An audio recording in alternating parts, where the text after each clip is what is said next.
बिस्मिल्लाहिर्रहमानिर्रहीम। अस्सलाम वालेकुम। आज डिस्कस करते हैं ईटा MCQs, मतलब बुक की MCQ जो है नेस्ट, GIK, पियास एट्सेट्रा, यानी इसकी जितने भी MCQs है वो बुक से जो आते हैं। हमने पहले एक्सरसाइज 1.1 की ऑलरेडी कर चुके हैं और आज डिस्कस करते हैं एक्सरसाइज 1.2, यानी उससे जितने पॉसिबल MCQs है आ सकते हैं। तो एक्सरसाइज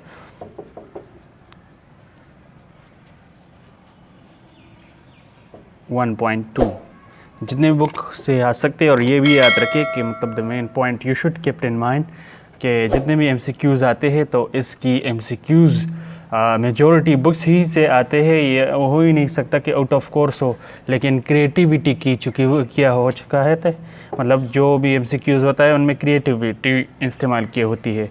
MCQs वही बुक की होती है, मतलब वही स्टेटमेंट होती है, थोड़ा अदल बदल किया होता है, मतलब थोड़ा चेंज किया होता है उनकी समझ में आने के लिए कि हाँ इनको समझ आती है या नहीं, जितने ये पढ़ा है या जिसने ये जितने किया है।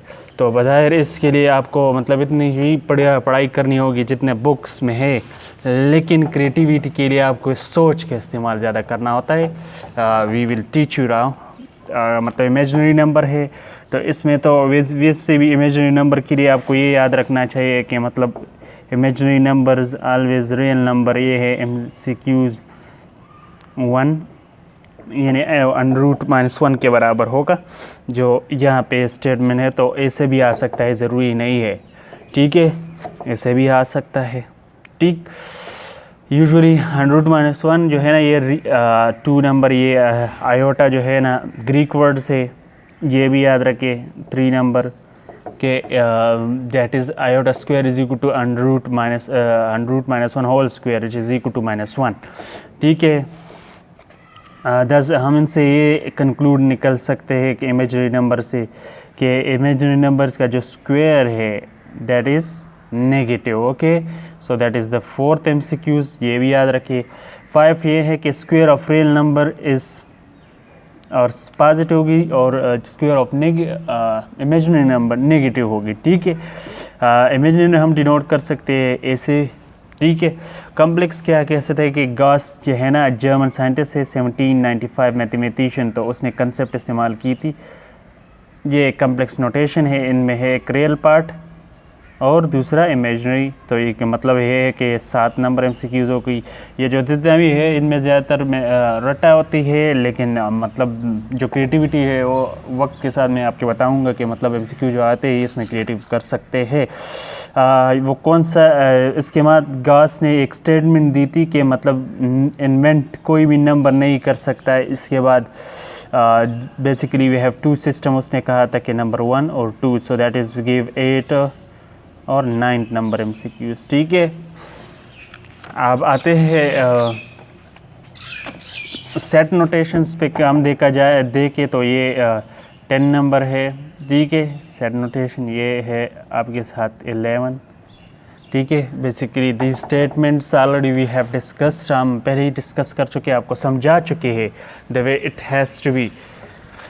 हाँ, ओके। कंजुगेट कॉम्प्लेक्स नंबर क्या चीज़ है, दैट इज़ मतलब अगर 11 ये है, ठीक, तो इसका जो कंजुगेट लेंगे तो that will be equal to this, ठीक है। ये भी याद रखिए कि एब्सोल्यूट वैल्यू जो है ना दैट, और ये स्टेटमेंट याद रखिए, ये है आपका 12 नंबर के मतलब absolute of Z will be equal to Z under Z bar absolute equal होगी। ये स्टेटमेंट याद रखें, ऊपर प्रूफ हो चुकी है, ठीक। मतलब यही MCQs इसी तरह आते हैं, फिक्स स्टेटमेंट दिया होता है जो ऑलरेडी आपकी बुक में डिस्कस किया है, लेकिन आपको याद नहीं होती, तो ये तो आपकी कमज़ोरी है। इस तरह आपसे 1-1 और 2-2 MCQs गलत और 4-4 नंबर जा रहे होते, तो मतलब that should be kept in mind, इसको रिकवरी करनी होती है। यही तो मसला होता है, यही MCQs आके जाकर आपको 400 प्लस मार्क्स देते थे, 500, जो आप छोटी छोटी गलतियां करते हैं, दैट इज़ बिलोंग्स टू रट्टा और कंसेप्ट बोथ।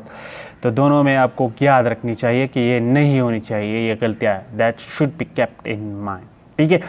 नाउ ऐसे एक स्टेटमेंट 13 नंबर हम निकाल सकते हैं कि either if B is equal to 0, तो मतलब रियल नंबर हमारे साथ आएगी, ठीक है। 13 number MCQs, we have 14 number MCQ जो हमारे पास है कि मतलब a इज इक्वल टू 0 हो तो that will give a pure complex number, pure imaginary number. 14 number MCQs हो गई। ज्योमेट्रिकली रिप्रेजेंटेशन में हमारे पास रिप्रेजेंटेशन जेड प्लेन पे होता है कि मतलब एक इमेजिनरी, और इसे क्या कहते हैं, आर्गेन डायग्राम, ठीक है। जेड प्लेन में जो जाहिर करते हैं इसे कम्प्लेक्स नंबर को हम जाहिर करते हैं तो दैट इज़ 15 नंबर, ठीक है।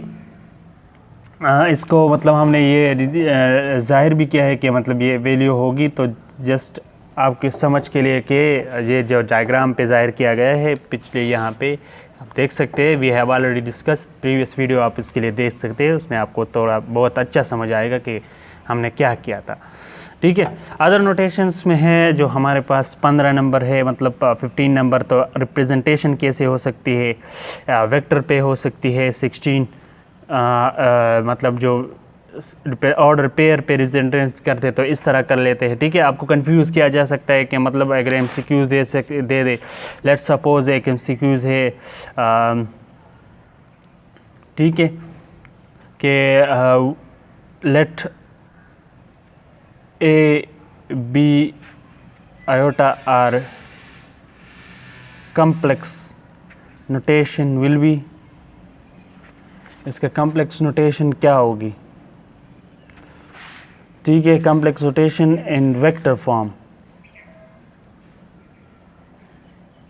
क्या होगी, तो ऑप्शन 1 दिया होता है कि A, B, 2 दिया 2 सेकेंड दिया होता है कि A, B, the third option suppose की दिया है कि A, B, और फोर्थ ऑप्शन है A, B। तो अब आपको ये याद रखना है कि कम्प्लेक्स नोटेशंस जो वेक्टर फॉर्म में है दैट इज़ 3, तो मतलब आपको ये सब कुछ याद रखनी चाहिए। सिमिलरली अगर हम कंजुगेट का ज़ाहिर करते तो सेम मेथड 17 और 18, ठीक है। That should be kept in mind, में एक रियल पार्ट होता है, एक इमेजिनरी। इसके बाद आता है एग्जाम्पल। इस एग्जाम्पल ही की वजह से आप एक्सरसाइज कर पाते हैं, so you should have also a great control of these आल। मतलब कि हम ले लेते हैं कि कम्प्लेक्स नंबर रिप्रेजेंट क्या, एडिशंस क्या होते हैं, नोटेशन वगैरह, तो द सेम थिंग यही MCQs यहाँ से आपको दिखाया गया है, इम्प्लीमेंटेशन, ठीक है। दैट्स नॉट नेसेसरी कि मतलब यहाँ से ही ये ले लेते हैं MCQs, यही इसी तरीके पे ये आ जाता है कि मतलब ये वेक्टर नोटेशन है, दैट इज़ ऑर्डर पेयर, तो that should be kept in mind, ये याद रखिए। तकरीबन जो है ना 90% MCQs बुक ही से होते हैं, एंड सम लेट्स सपोज 10% है तो 10% इनडायरेक्ट रिलेशंस पे लिए जाते हैं, सो उसके लिए आपको तैयार रहना होता है। वे भी also that's belong to book, वो भी बुक से रिलेटेड होते हैं। नाउ इसके बाद ज़ीरो कम्प्लेक्स नंबर है, तो ज़ीरो कम्प्लेक्स मतलब है कि ज़ीरो कम्प्लेक्स नंबर में हम ले लेते हैं कि real term is zero and imaginary zero, both zero है, ठीक है। तो ये है MCQs नंबर 19 का, हमने लेते हैं कि 19 में अगर दोनों ज़ीरो है तो obviously the sum will be zero, ठीक है। इसके बाद इक्वल कम्प्लेक्स नंबर में हमारे पास स्टेटमेंट आ जाता है कि मतलब रियल इमेजिनरी जो है ना दैट इज़ 20 और इमेजिनरी दैट इज़ 20 एंड 21, सही है। ये आपको कंफ्यूज इस स्टेटमेंट में किया जा सकता है, you should kept in mind, okay. Also we are just discussing operations, so operations में आपको ये याद रखना है कि एडिशंस किस तरह होती है, सब्ट्रैक्शन किस तरह होती है, और एडिशंस में ये याद रखें कि इमेजिनरी जो है ना इमेजिनरी से होगी, complex will be added with complex, ठीक है। और ये भी याद रखें कि commutative property of additions in imaginary number will be hold, ठीक है। नाउ डिस्कसिंग मतलब ये तो सिंपल एडिशन है 23, ठीक है। 24 में आपको इमेजिनरी सब्ट्रैक्शन क्या सिखाया जाता है कि कौन क्या से सब्ट्रैक्ट कर सकते हैं। 25 में आपको दिखाया जाता है कि हाउ वी कैन मतलब क्या क्या कर सकते हैं, इमेजिनरी नंबर रियल प्रोडक्ट मतलब ले लेते हैं प्रोडक्ट का क्या होगा। तो ये भी हमने पीछे थ्योरी में किया है कि मतलब जो भी इमेजिनरी नंबर का जो प्रोडक्ट होगा ऑलवेज रियल होगा, ठीक है। सो जैसे 26 27 जो है ना इमेजिनरी नंबर का जो क्वेश्चन और डिविजन्स जो होगा always real, वो भी real होगा, so that is 27 number MCQs. Now we are discussing ये है 28. We have already done this here, यहाँ पे ऐड कर चुके हैं, यहाँ पे भी याद रखें, ठीक है. 29 में we have this, ठीक है. 30 में पावर टेक्निक है कि कैसे आप मतलब पावर एप रिड्यूस कर सकते हैं किसी इमेजिनरी नंबर की, ठीक है. इसके बाद आते हैं एक्सरसाइज 1.1 में कि इससे बस से similarly we have done already. बस इसमें अगर देखा जाए और ले लेते हैं तो वी हैव ऑलरेडी 31. यहाँ से आपको थ्योरेटिकली ये प्रैक्टिस करना पड़ता है और इस पे समझना पड़ेगा, ठीक है. आपको एक्सरसाइज में कुछ भी नहीं छोड़नी चाहिए और इनिशियली एटलीस्ट 1.1 से लेकर 1.4 जो मतलब जो हार्ड टफ नहीं होते उनको बिल्कुल छोड़ना चाहिए. वहाँ से MCQs 90% चांस होते. और जो टफ चैप्टर होते एक्सरसाइज होते, लेट्स सपोज हम ले लेते हैं कि जो आखिरी एक्सरसाइज होते तो वो लेंथी होते, इनमें MCQs चांसेस कम होते हैं. वो फार्मूले वगैरह या मे बी मिडल कोई कट ले लेते हैं तो उस चांस कम होते हैं उससे. लेकिन इनिशियल एक्सरसाइज जो हैं इनको शुड बी कवर.